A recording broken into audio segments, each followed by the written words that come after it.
भावलिंगी सिद्ध कौन होती है?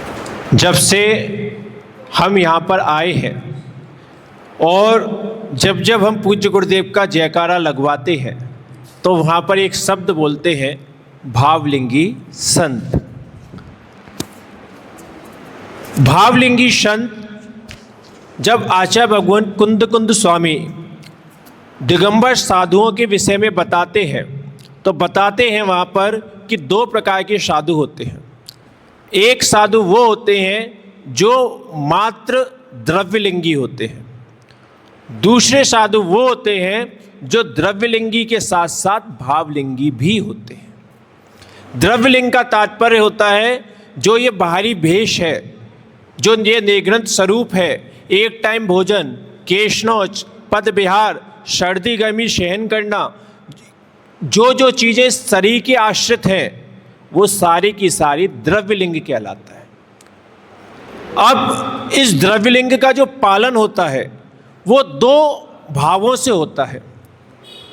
एक तो मान लो कोई जीव ऐसा है जिसने गृहस्थ अवस्था में शास्त्रों का स्वाध्याय किया और शास्त्रों का स्वाध्याय करते करते उसको ये मिल गया कि इस निग्रंथ मुद्रा को पालन कर लो, और इस निग्रंथ मुद्रा का पालन अगर कर लिया जाए तो क्या मिल जाता है? स्वर्ग मिल जाता है।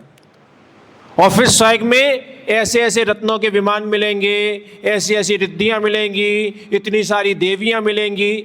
ऐसा जो बाहरी वैभव को देखकर और फिर वो निग्रंथ मुनि बन जाता है। ऐसा जीव मात्र द्रव्यलिंगी कहलाता है और इस द्रव्यलिंगी के माध्यम से वो पुण्य का संचय करता है और आचार्य भगवान कहते हैं वो 9वें ग्रेवियक तक भी चला जाता है। दूसरे साधु वो होते हैं जो शास्त्रों का स्वाध्याय करते हैं और शास्त्रों का स्वाध्याय करने के बाद वो ये निर्णय करते हैं कि अगर मुझे अपने अष्टकामों को नष्ट करना है तो उसके लिए एकमात्र साधना है ये निर्ग्रंथ मुनिराज की मुद्रा को धारण करना।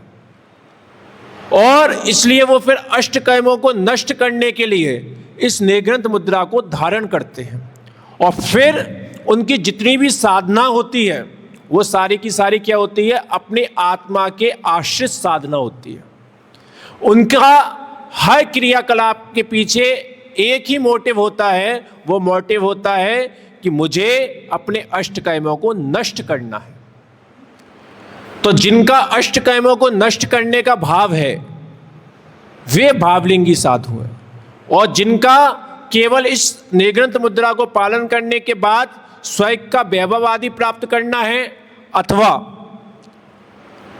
किसी व्यक्ति के प्रति द्वेष आ गया और अभी तो सामर्थ्य थी नहीं, इतना पुण्य का उदय था नहीं कि हम उससे बदला ले सकें, तो फिर उसने कहा अब मैं ऐसा पुण्य अर्जन करूंगा, ऐसा पुण्य अर्जन करूंगा और उस पुण्य अर्जन करने के बाद फिर उस व्यक्ति को बताऊंगा। तो ऐसे द्वेषवश भी कोई निग्रंथ मुद्रा धारण कर सकता है।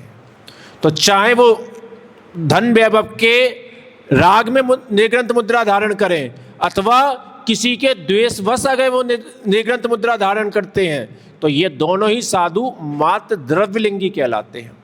और जो अपने अष्टकामों को नष्ट करने के लिए इस निग्रंथ मुद्रा को धारण कर रहे हैं वे साधु भावलिंगी साधु कहलाते हैं। ऐसा